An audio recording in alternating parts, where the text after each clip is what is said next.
Ya, selamat datang Insight Learners, Insight Leader. Kita ketemu lagi di channel Reka Baru. Di mana ini adalah video pertama daripada seri kita yang baru yang kita beri nama Tech to Watch. Jadi di sini kan kita Reka Baru kan maunya bicara tentang innovation, teknologi dan entrepreneurship. Di Tech to Watch kita mau coba nih nanti sharing dari apa yang kita amatin, apa yang kita analisa. Teknologi-teknologi apa sih yang menarik dan perlu teman-teman Reka Baru untuk tahu, untuk monitor, mungkin bisa menjadi suatu business opportunity ataupun juga ya supaya kita curious dan keep up to date ya.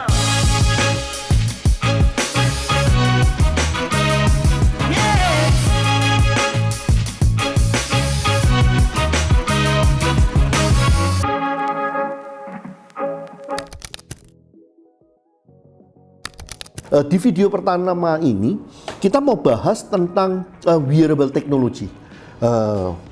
Wearable technology itu apa sih? Ya dari katanya ya supaya kalau keren nih, wearable, sesuatu yang kita pakai ya. Yang kita tahu di sini nih ada koleksinya. Sementara yang paling populer itu kita bicara tentang smartband, smartwatch. Tapi sebenarnya bukan hanya smartband, smartwatch sih. Yang kita terakhir sering dengar. Banyak diberitanya terkait dengan metaverse misalnya. Itu kan kita bicara tentang Meta Oculus ya, tentang kacamata VR, kacamata IR jadi glasses. Itu kan yang berikutnya ya dalam konteks wearable. Kemudian juga ini ya, yang terakhir saya sering lihat di YouTube, rencananya juga saya mungkin mau coba itu, yang smart ring ya, di sananya. Kemudian wearable. Jadi yang smart ring itu kan kategorinya adalah smartwatches ya. Smart jewelry. Kemudian setelahnya kan ada smart clothes ya. Tentunya kita juga udah dengar berita-beritanya yang dipasang implantable di dalamnya. Terkait dengan bagaimana industri ini terbentuk, itu kan kayak seakan-akan mirip-mirip dengan ceritanya Blue Ocean ya. Bagaimana kita meng-create suatu pasar yang sebelum tahun 2010 pasar ini tidak ada loh, yang dibilang wearable technology ya. Tahu nggak yang pertama kali sebenarnya mendrive bahwa yang namanya wearable technology itu bisa dipakai oleh semua orang lah, bukan untuk mereka-mereka yang spesifik karena suatu pekerjaan tertentu, industri tertentu mereka memakainya. Tapi yang kita kalau kita ngomong wearable technology itu kan suatu teknologi nantinya saya, anda semuanya ini mungkin pakai ya. Itu inisialnya itu ternyata dari ini loh, Fitbit. Di tahun 2009 ya mereka pertama kali memproduksinya. Dan mulai menjadi populer itu ujung-ujungnya tahun 2015.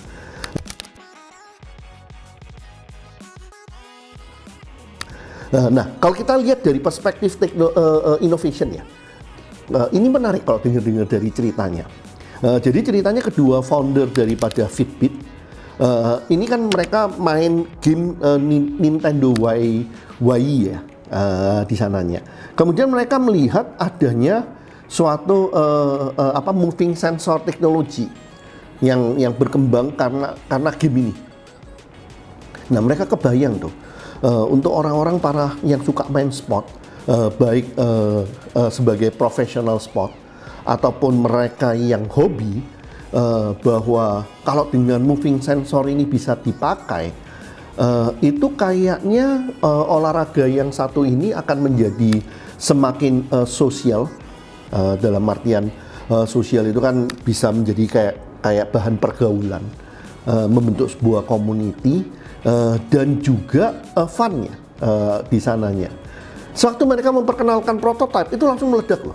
Target 50 terjual berapa ribu kan di dalamnya. Berarti suatu ide yang di-trigger oleh adanya suatu teknologi yang pelan-pelan itu mulai berkembang ya. Dalam artian kalau udah jadi masuk di dalam sebuah gamenya Nintendo Wii itu waktu itu kan berarti bukan suatu teknologi yang masih aneh di pabrik atau di lab ya. Tapi ini memang udah tersedia gitu loh dalam jumlah besar. Tapi yang namanya inovasi itu nggak cukup ide loh. Ternyata mereka struggling juga mereka punya inovasi yang bagus, ide yang bagus, dia buat konsep yang bagus, dijual laku, ternyata memproduksinya nggak gampang di dalamnya. Sampai dengar-dengar cerita berapa kali founder daripada Fitbit ini hampir bangkrut kan di dalamnya. Tapi begitu mereka bisa menguasai teknologi untuk manufacturingnya, itu ternyata benar ya. Ide inovatif ini, kita bicara tentang smart band waktu itu, fitness tracker, itu meledak. Itu ceritanya membuat orang merasa fun segala macamnya di dalamnya. Tapi yang namanya meledak, yang namanya blue ocean, itu sebentar juga akan menjadi red ocean kan, persaingan.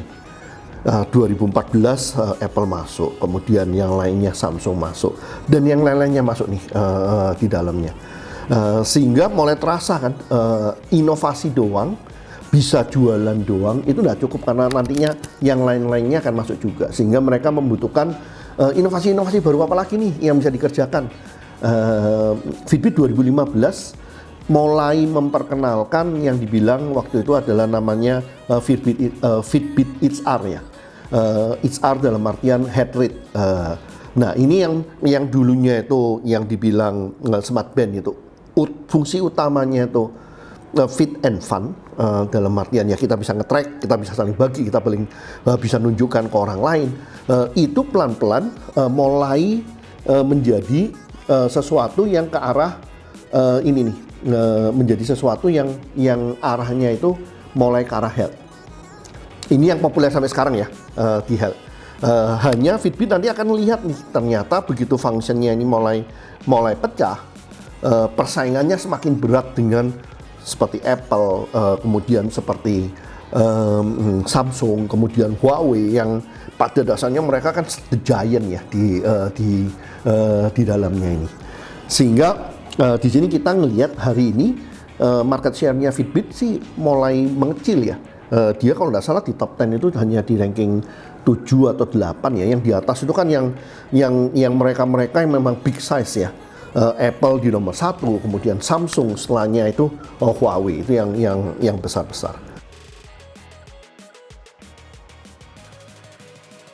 Kalau kita bicara tentang wearable technology ini ya, untuk Indonesia kira-kira apa ya dampaknya? Ide-ide apa yang bisa muncul? Kalau bayangan saya, Indonesia itu kan untuk bersaing dalam artian kita membuat platform atau membuat brand yang nanti saingan dengan Apple, dengan Huawei, dengan Fitbit, itu kayaknya agak sulit ya, karena ini teknologinya kan memang udah masuk ke dalamnya ya. Tapi kalau kita ngelihat ya dari teknologi ini, misalnya kita bicara tentang Fitbit dan juga tentang Apple Watch terakhir ini terkait dengan fitness dan health. Itu di dalamnya kan sekarang content creator terkait dengan guru-guru olahraga, tips dan trik untuk hidup sehat, bahkan termasuk makanan, itu kan semuanya masuk ya di sana ya. Itu kan harusnya kita bisa bermain juga kan. Nggak tahu makanan Indonesia yang dihubungkan dengan health itu bisa nggak. Kemudian mungkin guru-guru fitness, guru-guru yang pelatih-pelatih kesehatan, itu kan juga bisa menjadi suatu market ya. Kan itu kan sesuatu yang nggak perlu ngomong ya, banyak dalam halnya ini. Termasuk juga nanti kalau wearable technology itu kan masuk ke arah pakaian, kemudian ke arah perhiasan. Itu kan ide-ide kreatif dari Indonesia mungkin bisa ya dimasukkan ke sana. Terakhir bayangan saya waktu itu kita juga dengar kayak ada cincin yang dengan untuk payment, NFC segala macam, kan perlu ada orang yang bisa atau perusahaan mungkin yang bisa mengkoordinasikan hal ini ya. Intinya sih ini wearable technology sesuatu yang growing cepat banget, dan dia ada di suatu stage yang teknologinya udah mulai mature.